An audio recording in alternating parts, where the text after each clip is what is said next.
The subcategory fluid mechanics is defined as a science that deals with the behavior of fluids at rest, fluid statics or in motion, fluid dynamics, and the interaction of fluids with solid or other fluids at the boundaries.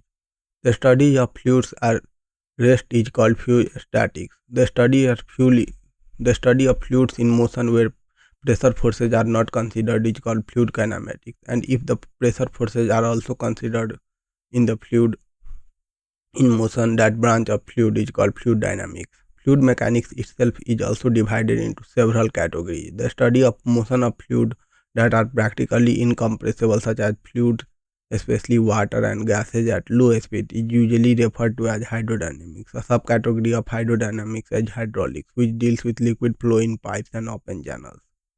Gas dynamics deals Gas dynamics deals with the flow of fluids that undergo significant density changes, such as flow of gases through nozzles at high speed. The category of aerodynamics deals with flow of gases, especially air, over bodies such as aircraft, rockets, and automobiles at higher or lower speed.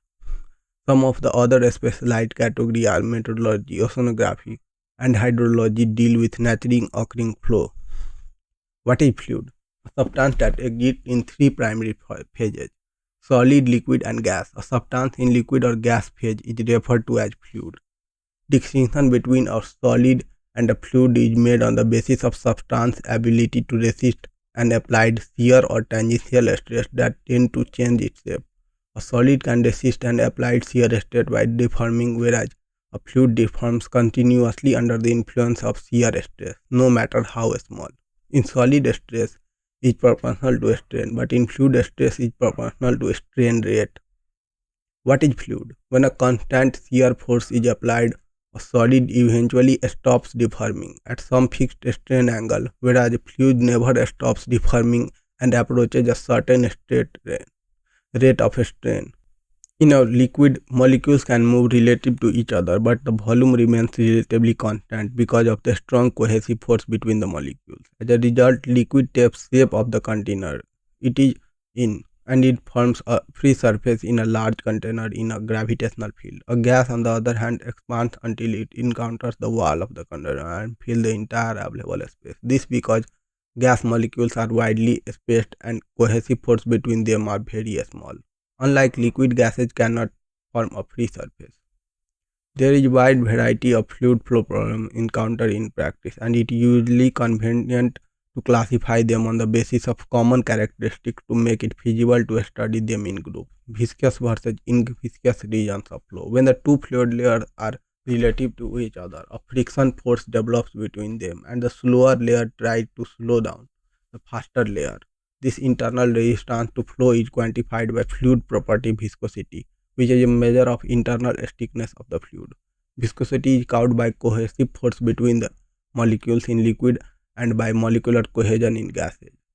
Molecular collisions in gases. There is no fluid with zero viscosity, and thus all fluid flows involve viscous effect in some degree.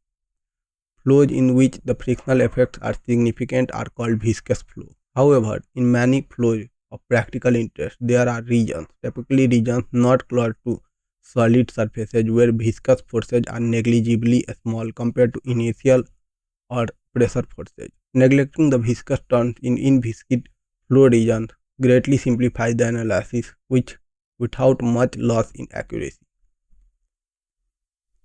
Internal versus external flow. A fluid flow is classified as being internal or external depending on whether the fluid is forced to flow in a confined channel or over a surface. The flow of an unbound fluid over a surface such as plate or wire or pipe is external flow. The flow in a pipe or duct is internal flow if the fluid is completely bounded by solid surfaces. Water flow in a pipe, for example, is internal flow, and air flow over a ball or over a exposed pipe during a windy day is external flow. Compressible versus incompressible flow. A flow is classified as being compressible or incompressible depending on the level of variation of density during flow. Incompressibility is an approximation, and flow is said to be incompressible if the density remains nearly constant throughout. Therefore, the volume of every portion of fluid remains unchanged over the course of its motion when the flow or the fluid is incompressible. The densities of the liquid are essentially constant and thus the flow of liquids are typically incompressible. Therefore, liquids are usually referred to as incompressible substance. Compressible versus incompressible flow.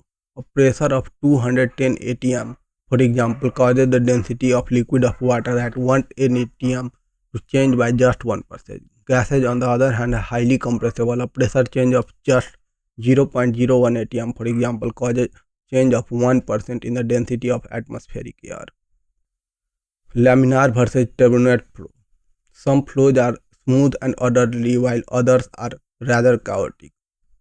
The highly ordered fluid motion characterized by a smooth layer of fluid is called laminar. The flow of high viscosity fluids such as oil at low velocities is typically laminar.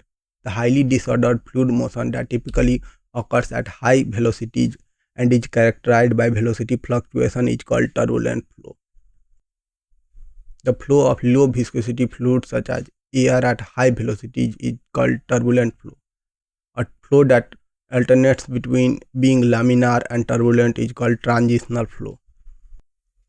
The term steady and uniform are frequently used in engineering and thus it is important to have clear understanding of their meaning. The term steady applies no change at a point with time. The opposite of steady is unsteady. The term uniform applies no change with location over a specified region. Any characteristics of a system is called property. Some familiar properties: pressure, temperature, and volume and mass. Other less familiar properties include viscosity, thermal conductivity, modulus of elasticity, thermal expansion, coefficient of electric resistivity, and even velocity and elevation. Properties are considered to be either intensive or extensive. Intensive properties are those that are independent of mass of a system, such as temperature, pressure, and density.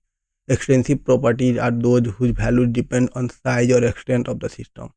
Total mass, total volume, and total momentum are examples of extensive properties.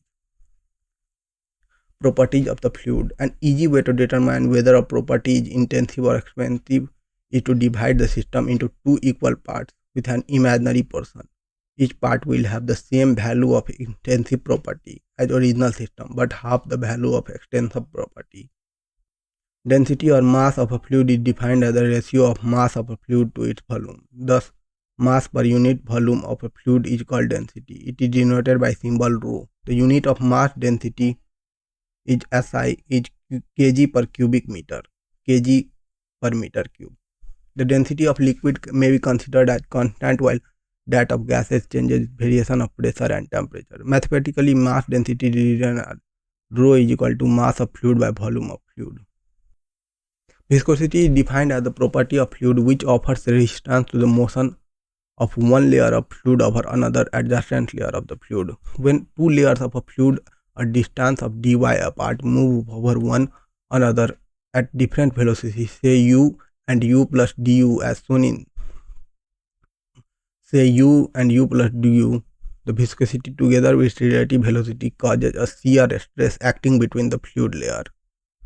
The top layer causes a shear stress on the adjacent lower layer, while the lower layer causes a shear stress on the adjacent top layer. This shear stress is proportional to the rate of change of velocity with respect to y. It is denoted by symbol tau called mathematically tau is directly proportional to du by dy, or tau is equal to mu du by dy, where mu is the constant of proportionality and is known as the coefficient of dynamic viscosity or only viscosity. Du by dy represents the rate of shear strain or rate of shear deformation or velocity gradient. From the equation we have